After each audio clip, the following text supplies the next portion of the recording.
Hi, I'm Chuck Chvala, former Senate Majority Leader. And I'm Scott Jensen, former Assembly Speaker. Well, Scott, we're the insiders. Scott, redistricting, this is the big topic. You and I fought over this 20 years ago. So I know you're deeply involved and concerned about it and interested. How's this going to play out with a governor of the Democratic Party and Republicans in control of the other two houses? And where's it going to head? Well, I think with split control in state government, it's overwhelmingly likely that this case is going to go back to the courts. The courts will be drawing the new maps for the next decade in Wisconsin. The question probably is which courts, whether that's the state courts or the federal courts. But we had the courts draw the maps in 1982, and then in 1992, and in 2002. So most of the time in Wisconsin, the courts end up drawing the maps. And I think if you draw a fair map in this state using this legal standards, whether it's a federal court or a state court, with regards to the state assembly, you're going to end up with a map that probably reduces 56 or 57 Republicans in the state assembly and 18 or 19 Republicans in the state Senate. And that's not favoring one party over the other in a state that's 50-50. It has to do with the way the votes are geographically concentrated for the Democrats. They're overwhelmingly in two areas, Madison and Milwaukee.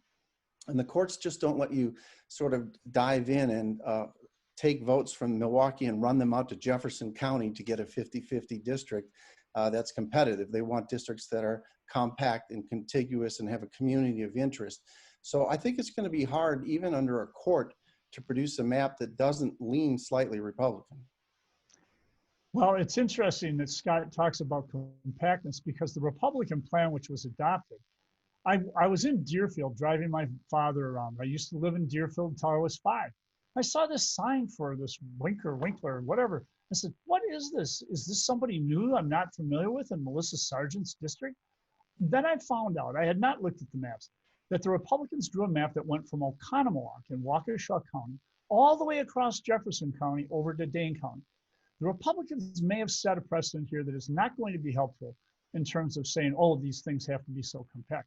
Here's what I think will happen. Certainly a fair map can be drawn that reflects, as Scott says, that we're a purple state, a 50-50 state, which will allow Democrats easily an opportunity to win the state Senate just as much as it would Republicans.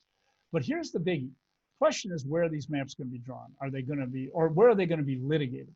In the Eastern District of Wisconsin, where Scott and I did it 20 years ago, or is it going to be in the Wisconsin Supreme Court?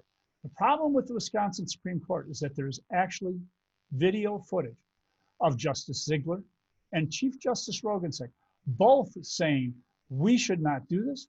We will look partisan. It will not be good for the court. That will be very ugly if the Wisconsin Supreme Court decides to take it, especially when Wisconsin Supreme Court justices who have run and gotten in as conservatives had their campaigns operating out of the Republican Party headquarters. In that environment, given the video that we have of the Chief Justice and of another justice saying that that should never happen, it would be an outrage. It would be beyond Donald Trump if that court decided to make the decision. And I think that is the critical function, just as Scott and I know. Who's going to make the decision? Is it going to be a clearly partisan court in Wisconsin, or will it go to neutral, well, hopefully neutral, lifetime appointed judges who do not depend on their future from funding from a Republican or a Democratic party? I think that is going to be the critical question, and I think that will determine whether we get competitive maps in Wisconsin. It's that one simple question, and that will be huge coming up in the next year. Well, obviously, the Democrats provided support for Supreme Court candidates as well, including one who's sitting on the court right now. I don't think anyone's surprised by that. The court has increasingly become one in which both parties have been involved in because they know how important the decisions are that come out of there.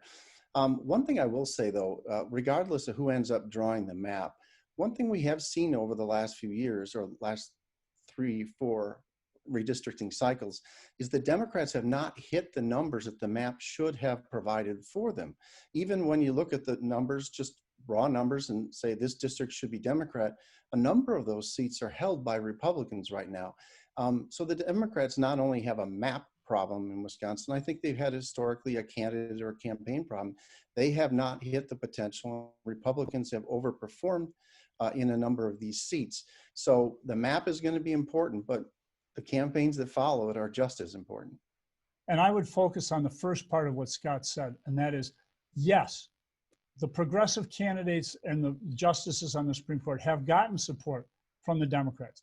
All the more reason why this court, whether it's controlled by Democrats or Republicans, should not make the decision. That's why the Republican, I would call a Republican, but the conservative Supreme Court Chief Justice said, we should not do this. We'll see you We'll soon. see you next time.